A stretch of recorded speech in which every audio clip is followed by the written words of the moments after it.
بسم اللہ الرحمن الرحیم نحمدہ ونصلی علی رسولہ الکریم اما بعد۔ السلام علیکم ورحمۃ اللہ وبرکاتہ۔ آج ہم بات کریں گے کہ خواب میں کسی مہمان کو دیکھنا یا خود کسی کا مہمان بننا کیسا ہے۔ علامہ ابن سیرین رحمۃ اللہ علیہ نے خواب میں مہمان کو دیکھنے کی تقریباً 9 مختلف صورتیں بیان کی ہیں۔ ہر صورت کی الگ الگ تعبیر بیان کی ہے۔ مثلاً خواب میں کسی مہمان کو دیکھنا، خواب میں کسی مہمان کا گھر میں آنا، خواب میں کسی مہمان کی مہمان نوازی کرنا، اور خواب میں خود کسی اور کا مہمان بننا وغیرہ۔ اگر آپ بھی ان صورتوں میں سے کسی صورت کی یا ان کے ساتھ ملتی جلتی کسی اور صورت کی تعبیر جاننا چاہتے ہیں تو اس ویڈیو کو آخر تک ضرور دیکھیں۔ خواب کے اندر مہمان کو دیکھنا بکھری ہوئی چیزوں کو یا بکھرے ہوئے یعنی منتشر لوگوں کو جمع کرنے سے تعبیر ہے۔ خواب کے اندر کسی قوم کو یا اپنے خاندان کے لوگوں کو مہمان بنا کر بلانا، یہ خواب صاحب خواب کے لیے کسی ایسے کام میں مصروف ہونے کی علامت ہے جس سے وہ باقی کاموں سے دور رہے گا۔ یعنی خواب دیکھنے والا شخص کسی ایسے کام میں مشغول ہو جائے گا جس کے باعث وہ کوئی اور کام نہیں کر سکے گا۔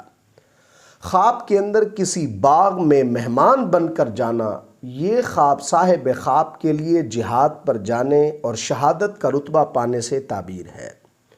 خواب کے اندر کسی ایسی جگہ پر مہمان بن کر جانا جہاں پر ناچ گانے کی محفل ہو، تو یہ خواب صاحب خواب کے لیے غم اور مصیبت پانے سے تعبیر ہے۔ اس لیے اس خواب دیکھنے والے کو صدقہ دینا چاہیے۔ خواب کے اندر مہمان کو دیکھنا، یہ خواب صاحب خواب کے لیے کوئی گمشدہ چیز ملنے یا کسی گمشدہ عزیز کے گھر واپس آنے کی بھی بشارت ہے۔ اگر کوئی حاملہ عورت یا کوئی ایسا مرد جس کے ہاں کوئی عورت حاملہ ہو، خواب کے اندر اپنے گھر میں مہمان کو دیکھیں تو یہ خواب صاحب خواب کے لیے بیٹا پیدا ہونے کی بشارت ہے۔ اور اگر کوئی ایسی عورت جو حاملہ نہ ہو یا کوئی ایسا مرد جس کے ہاں کوئی عورت حاملہ نہ ہو، خواب کے اندر اپنے گھر میں مہمان کو دیکھتے ہیں تو یہ خواب صاحب خواب کے لیے جلدی رزق ملنے سے تعبیر ہے۔ خواب کے اندر کسی کی مہمان نوازی کرنا، یہ خواب صاحب خواب کے لیے خوشی اور راحت کا باعث ہے، نیز صاحب خواب اپنی قوم کا ہمدرد اور محافظ ہوگا۔